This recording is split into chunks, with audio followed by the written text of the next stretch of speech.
இருங்க friends, skip பண்ணிடாதீங்க. இன்னைக்கு தேனை பத்தி பலருக்கும் தெரியாத சுவாரஸ்யமான தகவல் பார்த்து தெரிஞ்சுக்கலாமா?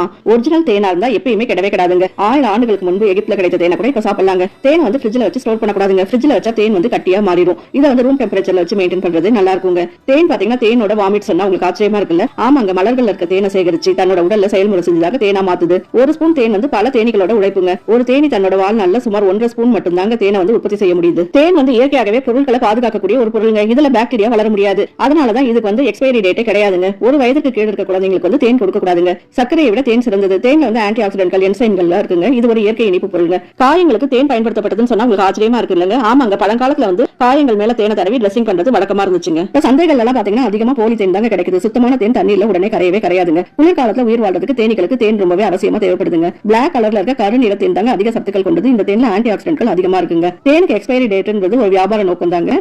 தேன் வந்து கிடவே கிடாதுங்க. இந்த பதிவு உங்களுக்கு ரொம்ப பிடிச்சிருக்கும்னு நினைக்கிறேன். பிடிச்சிருந்தா லைக் பண்ணுங்க, ஷேர் பண்ணுங்க, சப்ஸ்கிரைப் பண்ணுங்க, கமெண்ட் பண்ணுங்க.